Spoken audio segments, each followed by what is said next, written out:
Good morning and welcome to Rise and Shine Sundays. My name is Jamie Rich, and I have to tell you something. I couldn't be happier in this moment. Each Sunday when we come to you, we do a live, unscripted presentation around a particular topic. And this week, our topic deals with change. And sometimes even when you dare to embrace the whole concept of change, all sorts of other things change. It had been our plan to move you into our new studio in a platform that we'll be using moving forward. But you know what? That script changed. In fact, that script changed less than 60 seconds ago. So, one of the things that I think is really important as we're talking about a subject like change is we really need to change the definition of change. And so, if you're joining us this week on Rise and Shine Sundays, we're glad you're here. And our topic this week is, what if your definition of change changed? I think so often we have been told that change is hard, change is difficult. We really want to define change as something based on our past experiences or things that we're afraid of in the future moving forward. So, one of the things that I want you to consider today is, what if the definition of change changed? Not trying to tell you that your current definition is inadequate, unreliable, in need of change, but the idea would be to create an atmosphere where that definition of change could change. So, with me in the round table to discuss the possibilities of change, um, are the people who joined me in another room about 2 minutes ago and are now back here in the studio to begin the broadcast. Good morning to you both. Good Good morning. morning. Morning. So, what changed? No, what's changed from the last time we were here before? So, saying you're always really good at making sure that we start off on the right foot with understanding what the definitions and parameters are of things. Would you be so kind as to help us with a sort of an overview of change from Yeah, your I perspective? think, I think the best way, the biggest resonance that people will have is if we think go back to COVID, right? COVID was such a drastic, very quick, like we all have to do this. There was that fear of no toilet paper, right? There was fear of all the bleach running out. There was, are we going to have enough food? Are we going to have a job? But things were just happening so fast, right? And if you think about when change happens in your own life, when you're in control of it, you get to decide the pace, right? But when this huge external factor, and we all handled it together, right? And I think now when we're in, like, now here we are, what, 6 years later, and we're still dealing with the impact of all that change so quickly that our nervous system is still trying to adjust to what. And then if you think, and then add that, right, plus everything that's going on in the world, all the things that are going on. I heard yesterday, I know here in Kansas City there was some protests down at the plaza, so like, there's that. People are, just in a place of vulnerability, and the emotions of all that change back in 2025, we didn't quite know how to process. And so now here we are, here we are in this space, still trying to navigate change now in the workplace. I know I've been having a lot of conversations about psychological safety in the workplace. Mm-hmm. Psychological safety, like, and just conversations. I know as I've been talking and teaching people, I've been talking about how to have those non-threatening conversations during change, right? Because we're all learning now how to kind of re-communicate with each other Mm-hmm. in a softer, pleasant way where we can still move forward and grow. Mm-hmm. So hopefully that helps. Yeah, that's foundational. That's really foundational. What does it bring up for you, Ray? Wonderful intro and start is just want to add a bit of context to that because I'm sure Sang is going to jump in, and you too, Jamie, real quick, because change is not what we think it is to start off with. A few years back, I did research because I was working with several groups on what is change. So if you're wondering, there's more than a dozen, probably even more, theories of change. Mhm. And they essentially are pretty much flawed. Change is not linear, and that was the initial starting point. Then I looked into, well, how do you go about change? Well, guess what? Somebody wrote a book. This was a group of experts. And if you had to guess how many change methods there are, what would you say? More than 10. More than 10 and less than a million, you'd be right. Yeah. This book is 600 pages, contains over 150 change methods. Wow. And the authors, I'll get to the point. The authors were, you'd think, well, what do they have in common? The last chapter of the book, and the people who wrote the book will probably be ears are burning, is they weren't able to determine what did these elements have in common. So they were all viewing it from different perspectives and could not come into agreement to what changes. So that's the wonderful thing is that change is not what we think it is. What we have allowed, and what you started saying was a perfect example of, well, how did we experience change? And how did we adapt to change through COVID? And the answer is a whole bunch of different ways, and it wasn't the same for everybody. Right. And we didn't have the tools and resources to cope with all those different ways. And now it's like we're having, here again, 6 years later, we're still quote unquote kind of backpedaling, trying to like, okay, let's back it up a little bit. Let's pause and go back to slowing down when we had to rush back in again, because then everything opened up and then it was like, oh, you're free. And it was like, now you can go. And then the demands of employment, the government, just all the different things have caused that external things, not to mention, we haven't even talked about what's happening at home. Right. Like if, with the cost of, just cost in general, whether it's your relationship with your spouse, your children, whatever that home life looks like too, because that's another part of, how relationships shifted and changed during that time too. So. Well, let's break this down a minute. And if you are just now joining us, our discussion topic this morning is, what if your definition of change changed? And we are kind of taking on some of the bigger changes that we've talked about. Sang was talking about the impact that all of us felt during the COVID epidemic and the shutdowns that happened. Ray was also telling us that there's a book that defines change 600 different ways and finds no common theme to it. I think what that reminds us, though, is that in and of itself, the fact that there are all these different ways that change can be expressed, change can be defined, means there's a lot of room in your life to be able to change your definition of change in a way that serves you. Because if we begin from the premise of change is bad, change is wrong, changes there, all of these kind of beliefs that you've kind of picked up about change. If I say, change is really easy. Well, if I say that, does that mean that the things that I'm changing didn't mean anything? And I think what I'm inviting you to consider is, let's really look at that definition of change. And I'm going to begin it way down. Sang began us with the idea of COVID, because it's a way in which we can really see the clear impacts of how that change, just really shifted everything in the world. But I also want to start on the bottom and bring it up, which is the very famous Chinese, or is it? No, it's Japanese. I think they trace it back to Confucius, which is the line of, pluck a blade of grass, change the universe.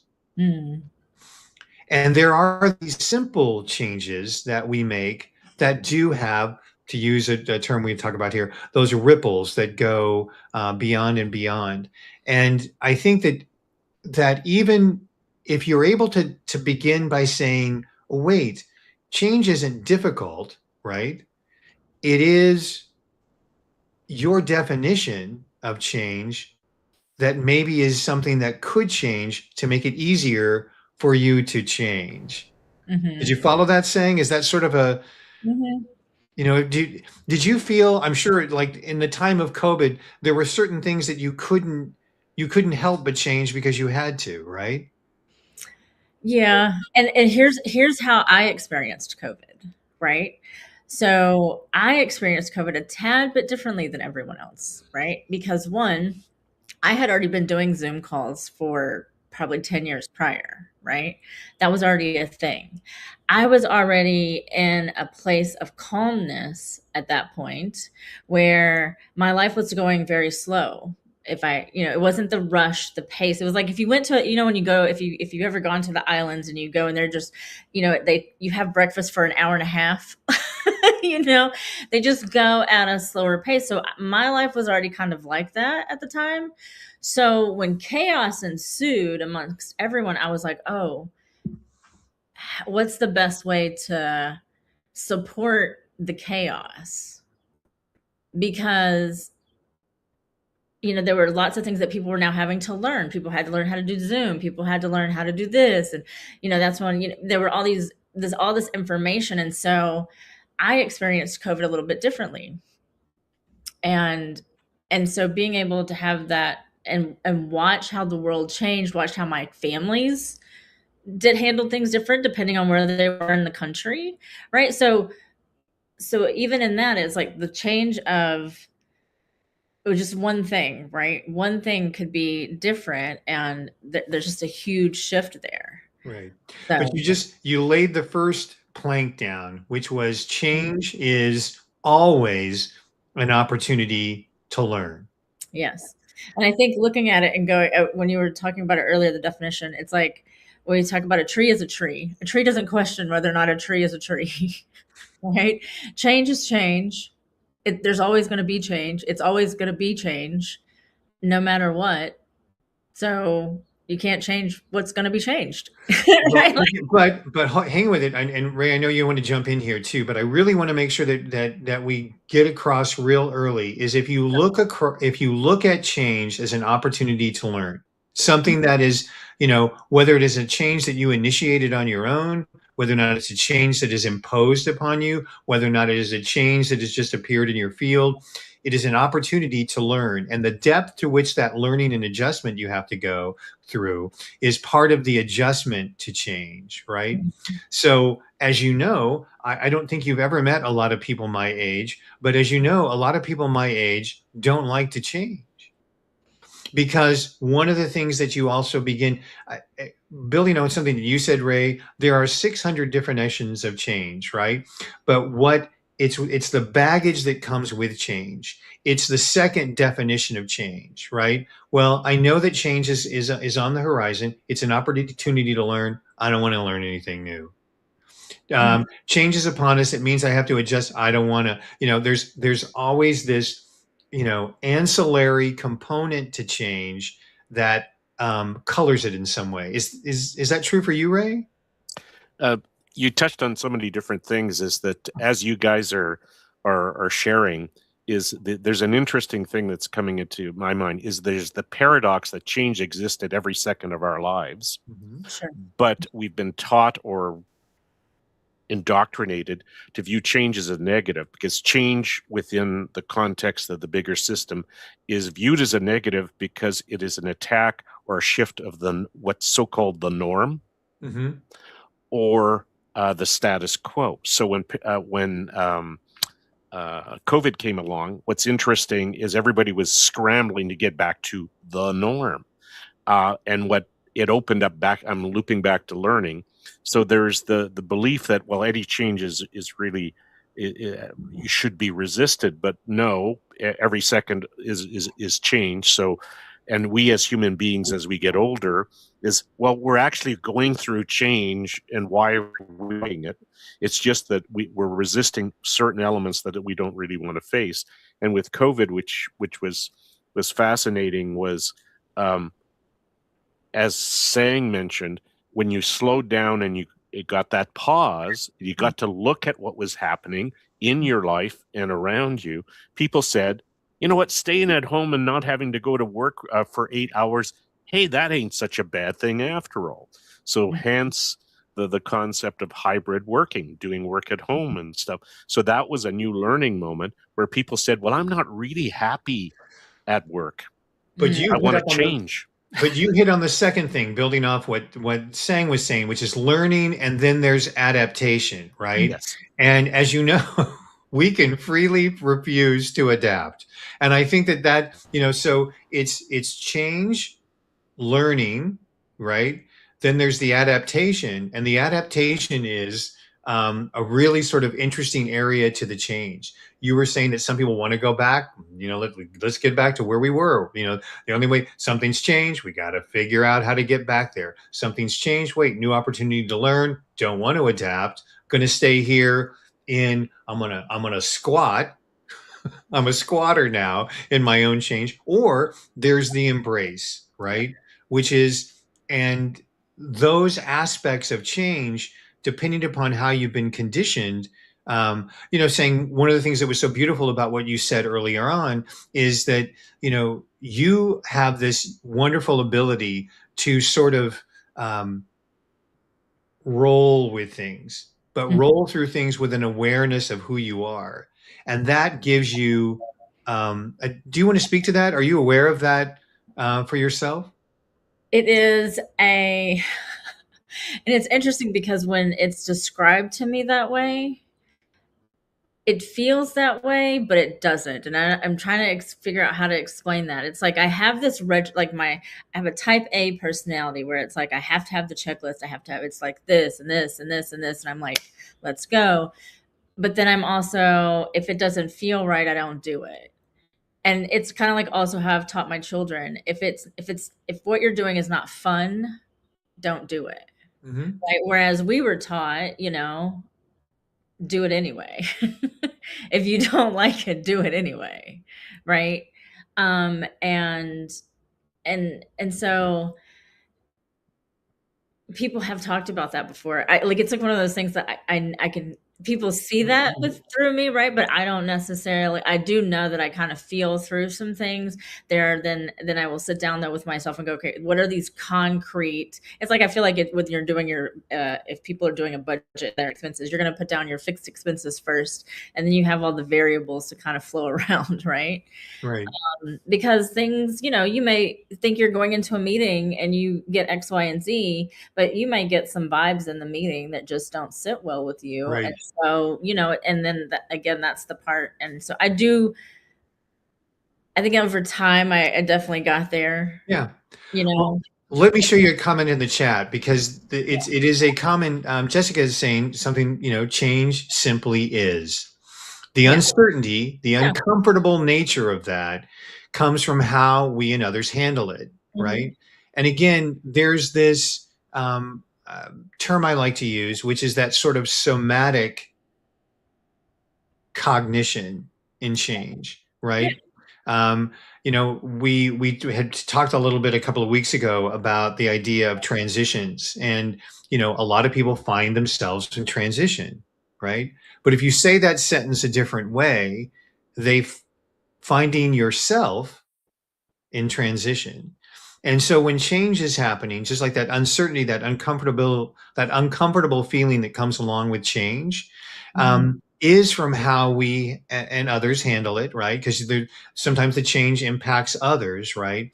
But it's that adaptation phase. And to me, that adaptation phase can only be really, truly understood somatically. You know what I mean? I don't know if this is true for anybody who's watching, or either the two of you, but sometimes you can be really good in situations in which change is happening because you have that underpinning knowledge of yourself. You don't necessarily know what the change is all about, right? But you know how to find yourself in that adaptive routine, and that you don't view the adaptation that you're going through as somehow something you did wrong, something that, you know what I mean? So you're nodding, please share more as we talk a little bit about this. Saying, go. Well, I think if we talk about adaptation, the thing that came up was, again, I know COVID is probably the biggest thing that I can talk about, that it's, again, all encompassing, right? Where we all Sure. experienced it. So if we think about the uncomfortability of the mask, right? When we were told, well, you have to wear a mask, right? And then it became, people were like, I'm not wearing a mask, right? So, going back to exactly what Jessica's talking about, which is, how did people handle certain things? How did the quickness of, you know, people not being able to go to work, who's an essential worker? Then it became who's important, who's not, right? Then it became one of those type of situations.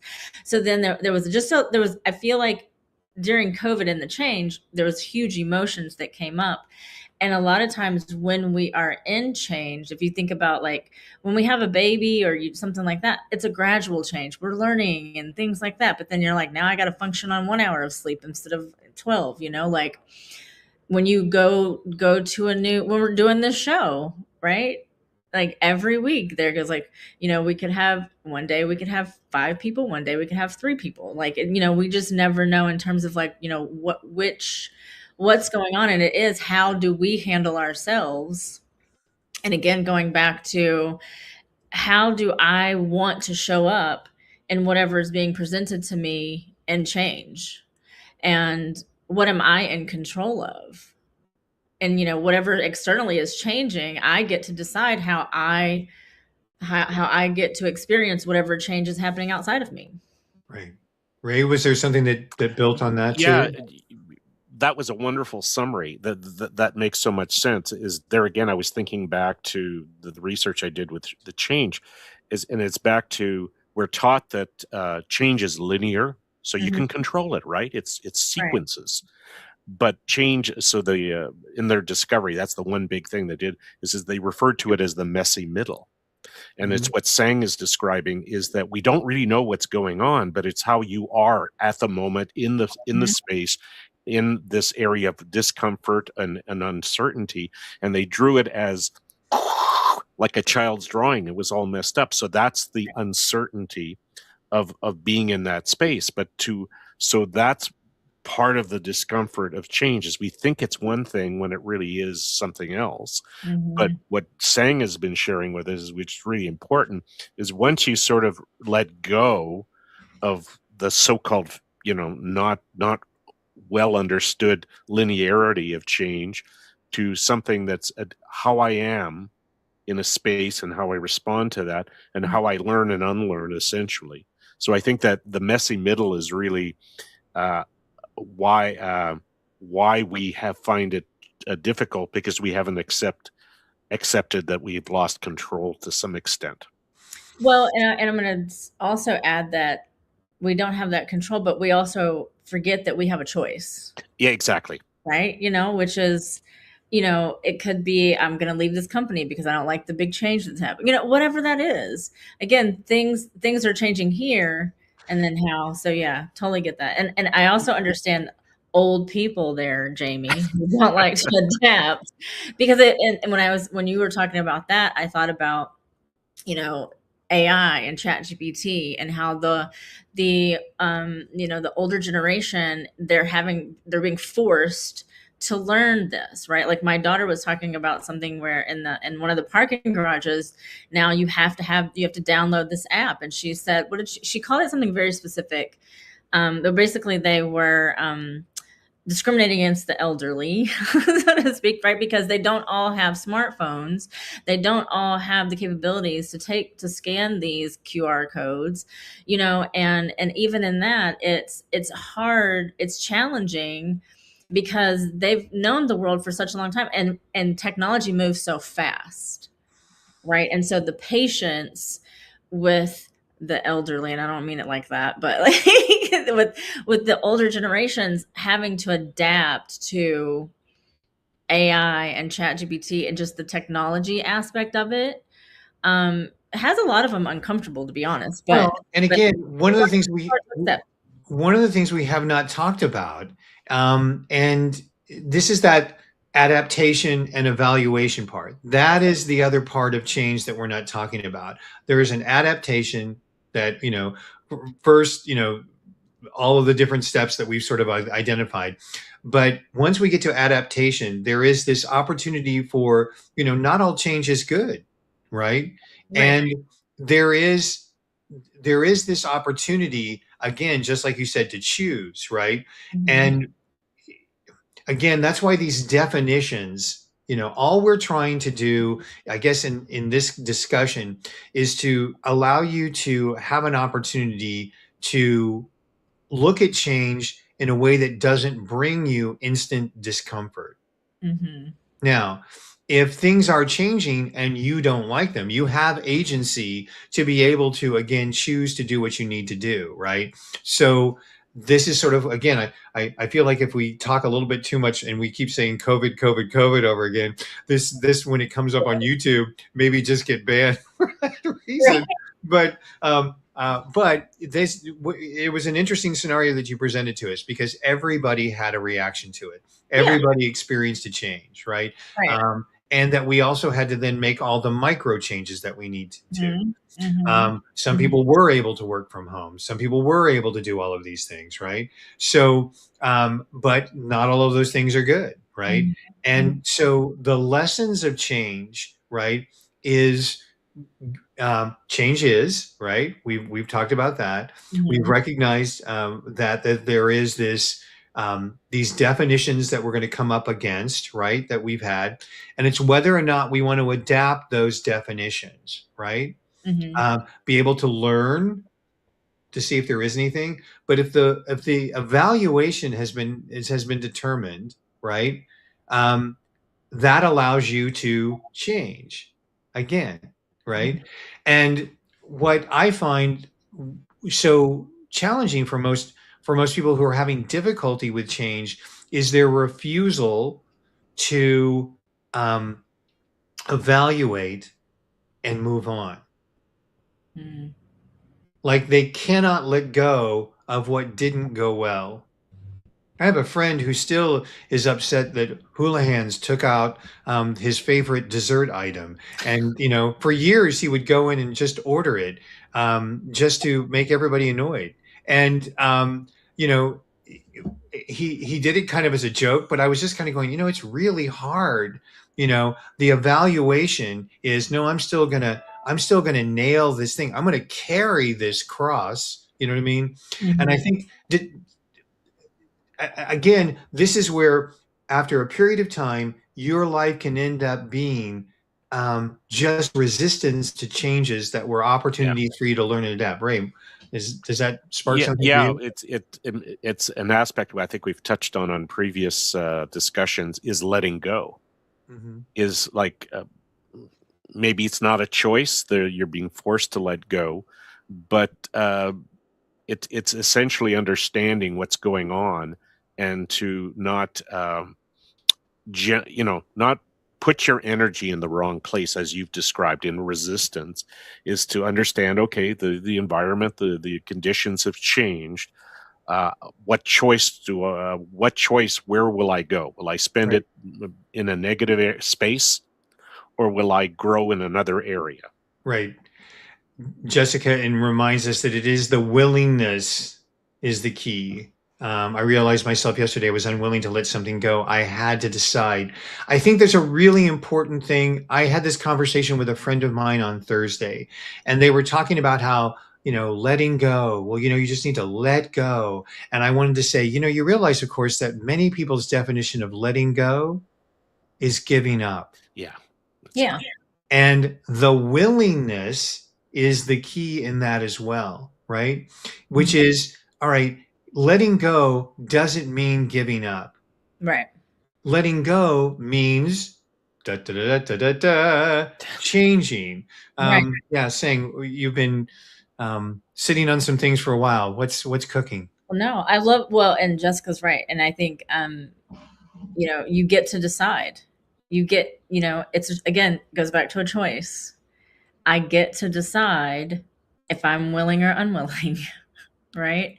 I get that power. And I think somewhere we lost that ownership of power of choice. And and I think we've been, I want to say probably pre-COVID, right?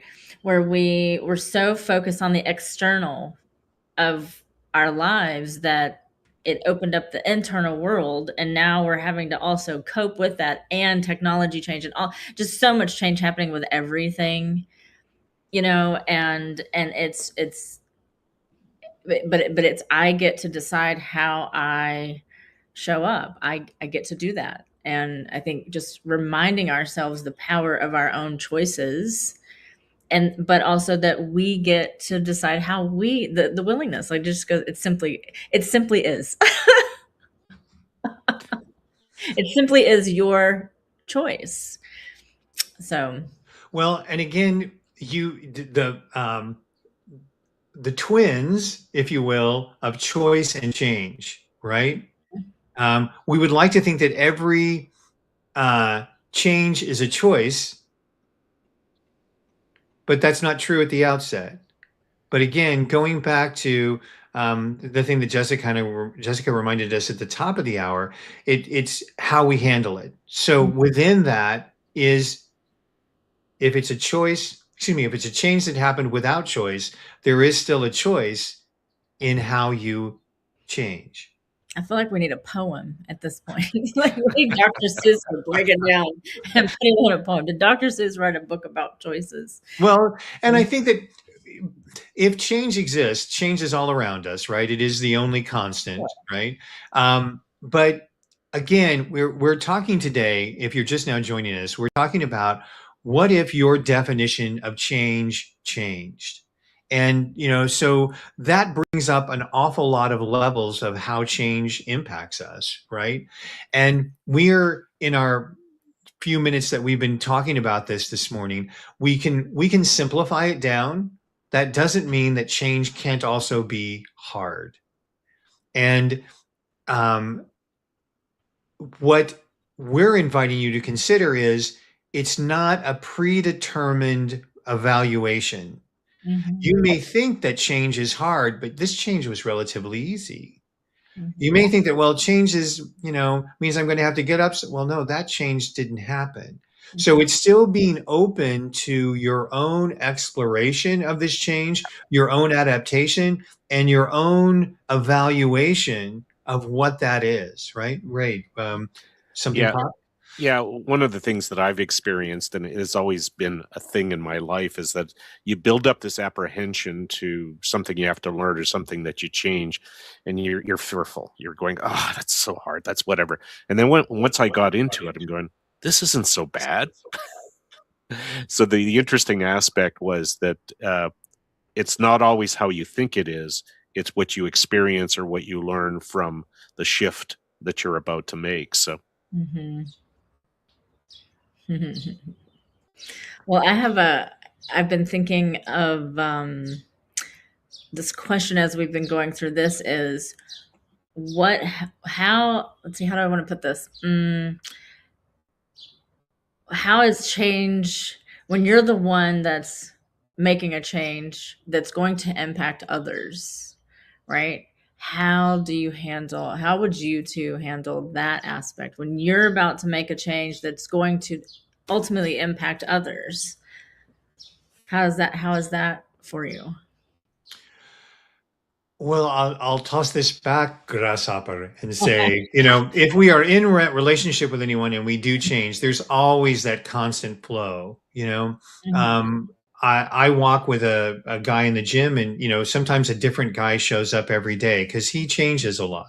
No, I mean, that makes it's just, some people do. Sometimes when you encounter a good friend, it's just like, what's going on with you today, right? But what I think you're talking about is, what do you do when you make a change for yourself, right? That then has impact on other people, and quote, they have to change. Yes. Or you're in relationship and you're making a change, right? Or you're I know, as a single mom of kids, like, of asking, it's going to impact them. So I always included my children in some things that I knew would impact them. Right. So it's like, when you're the one that's executing a change that is going to impact others, right? how does that come up? That's also a change that is hard to navigate. It is. It is. I have some thoughts about that. Ray, do you? Yeah, just jump in. I was just going to say I'm kind of a relational thinker, so when I'm about to make a change, I always include, as Sang has just mentioned, is okay. What effect is that going to have on others? And others that I know in family, especially, are bomb droppers. They say, "This is what I'm going to do," and then I'll go, "Whoa." Gee, it would have been nice if you eased me into it, Right. or at least gave me some context, but you're basically bomb dropping. So I'm more relational. Yeah. Jamie? Yeah. Matt? Hang on a second. I was just something changed all of a sudden. I had to respond to it. I like that segue. Wow. This is a nice thing about being live. But I think for me, one of the strongest imprints that we have is when we recognize our relationship to other people and want to be conscious about the changes we make for ourselves and are aware that as we do that, we are changing things for other people.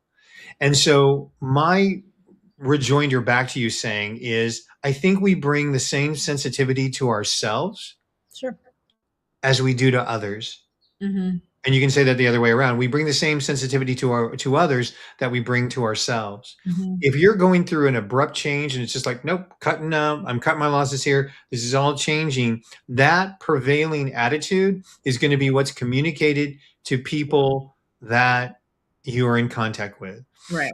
One of the things I used to say a lot in my work in doing events, when I would say people take their cues from the host.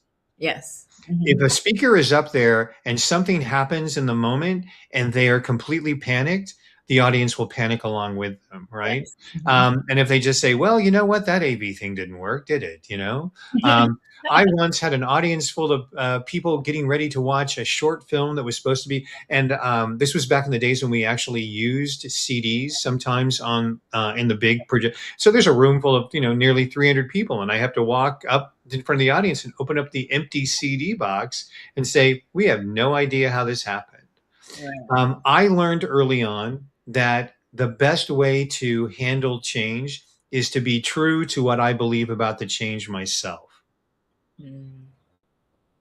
And so I use that as a guiding principle. I will, according to other people, overshare sometimes, but that's because I want sometimes people to know like I could have told the audience, oh, well, it broke and something happened.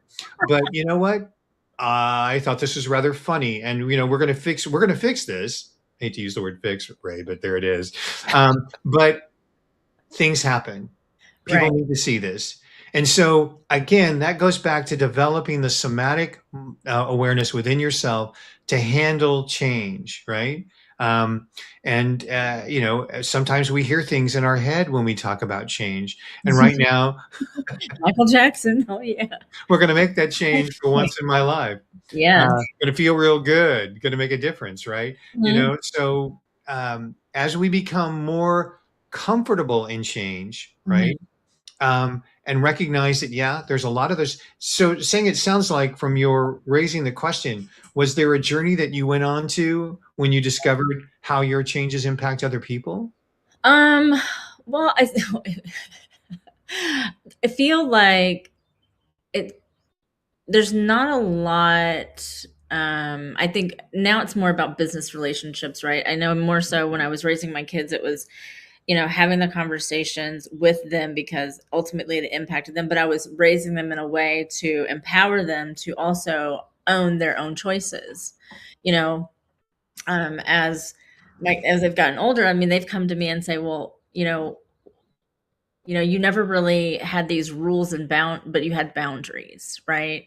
You had these, there's different questions that I love that my kids come and ask now, because to me, I was creating such a safe space for them to be able to come back and ask me those types of questions, which were definitely questions that I wouldn't have asked my own family. And so I think I kind of treat that the same way in all of my relationships, in terms of just having that openness and um, of if it's going to impact someone. Because sometimes I can make changes that don't necessarily, I don't need to have a conversation with Ray or Jamie to let you guys know that, even when I started showing up for co-working in the online community that I'm in, it's, I did proclaim out loud that I was going to do this, but I could have just did it and you know, not have had the celebration and accountability of me actually showing up. And then there's some more celebrations there, right? Because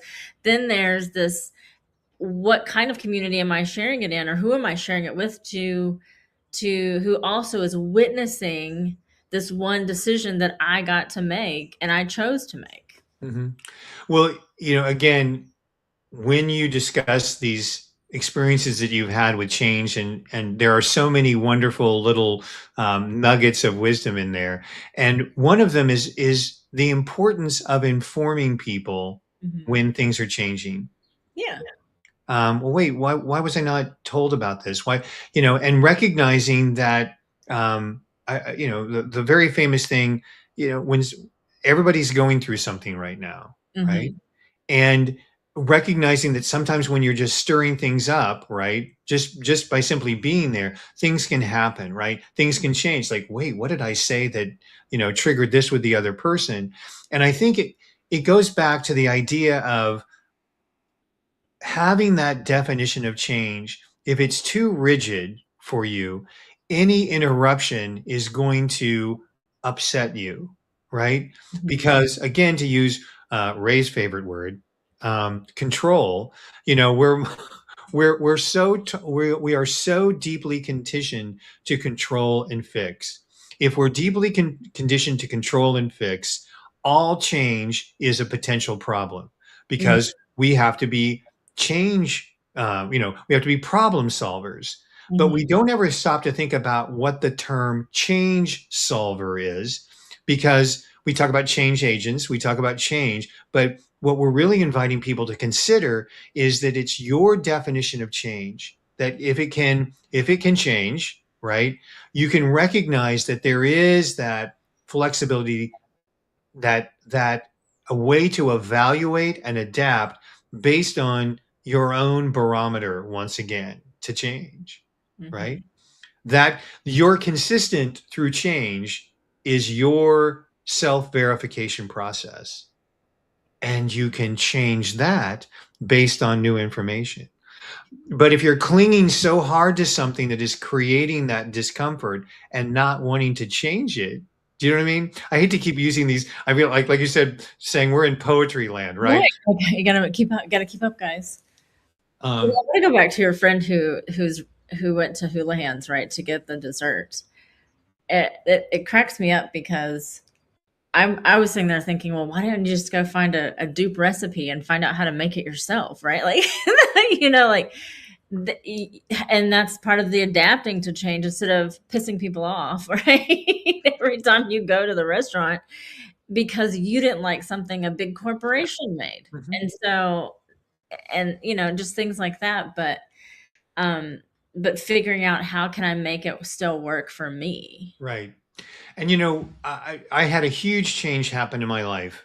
Just probably the most foundational change that has happened to me in the last 2 decades.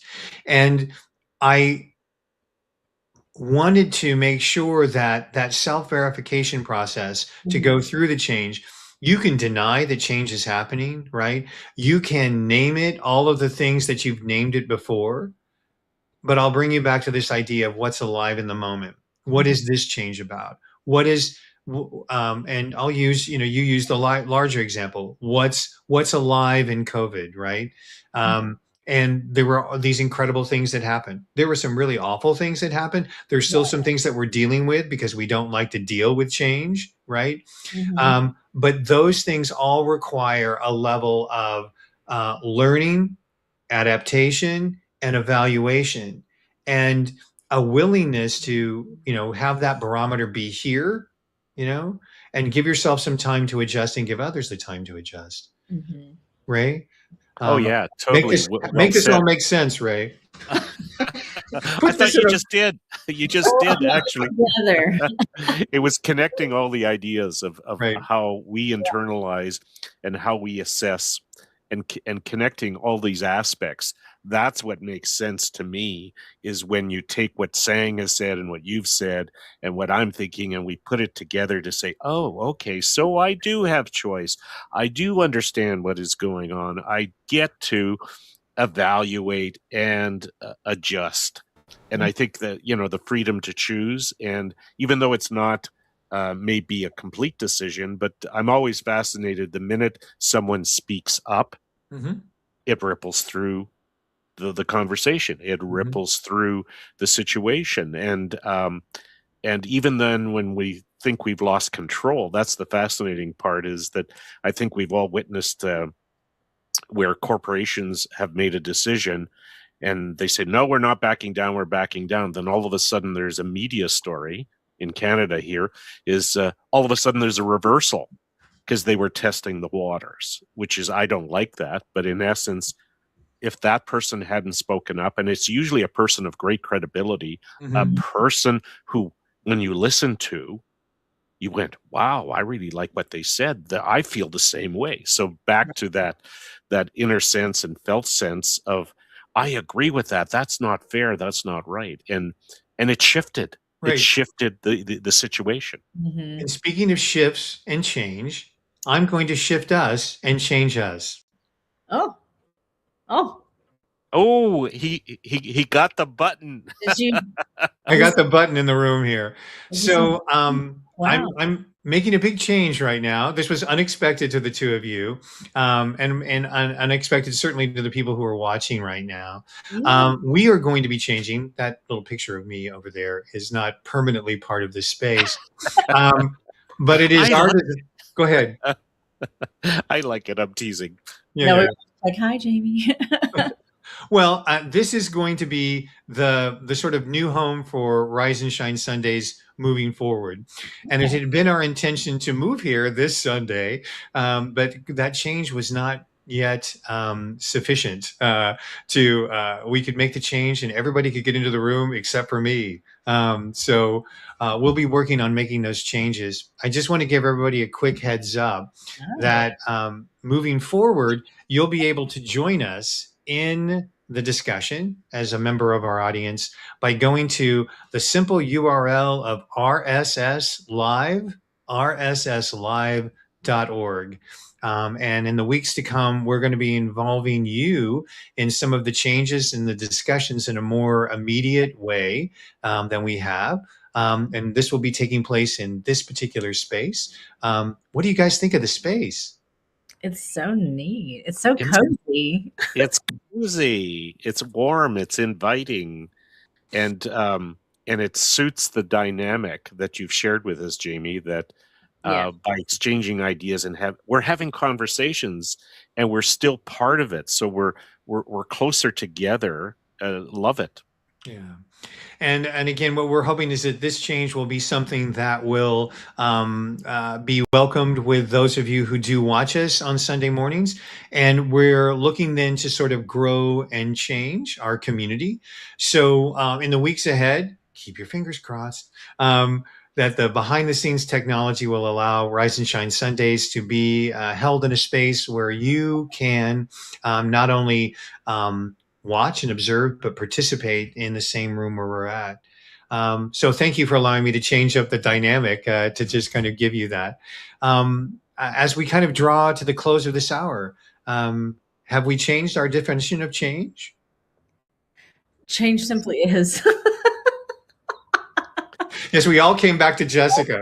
Everything goes back to the book of Jessica at this moment. Back to Jessica. Change simply is. I mean, like we've always said, change is inevitable whether we are the ones, that begin the change, or if it's happening external, because again, we get to decide how we show up with whatever change is happening outside of here. Like, they're coming to pave the parking lot. So now I've got to change where I park, right? Like, and people might gripe about it for like 5 days about, oh my gosh, like this and that. But but it's clearly the adaptation, like what you were talking about, the adaptation, the embracing what change there is. And I think, again, going back to Jessica, and change simply is, and we get to decide.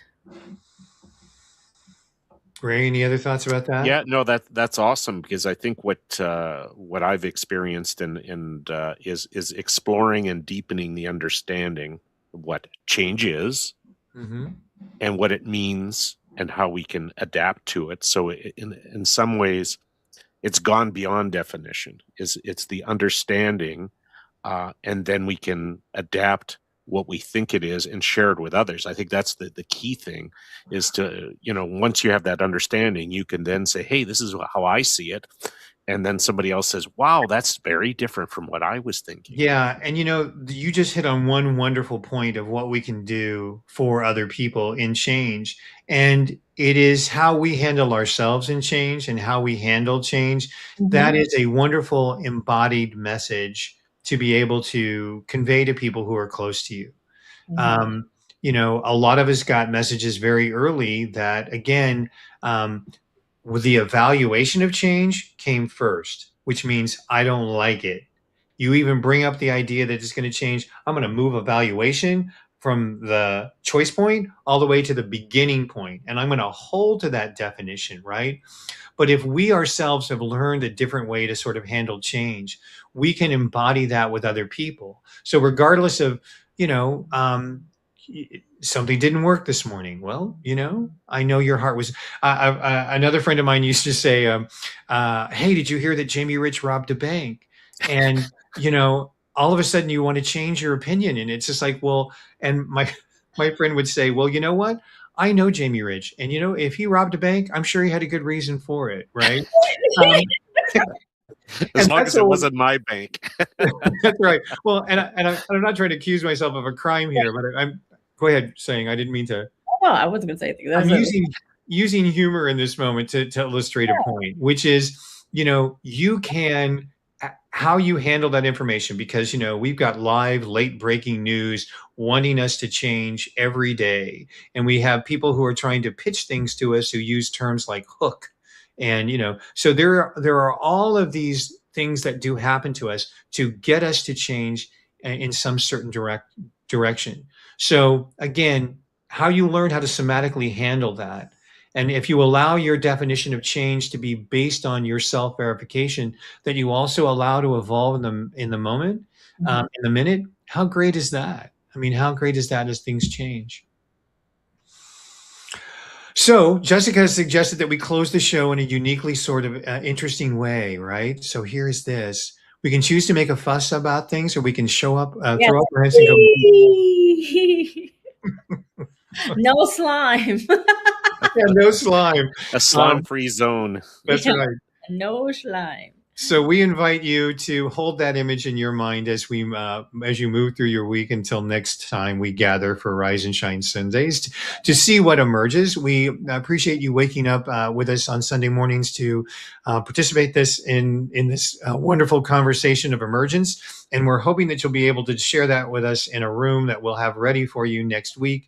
Our thanks, as always, to everyone who is watching, to the assembled guests here, and to you for watching and following along with us. So on behalf of the Breakthrough Show Network, coming up at noon Eastern Time is Spirit Sessions. And from all of us, happy emerging. Yes. Until next time.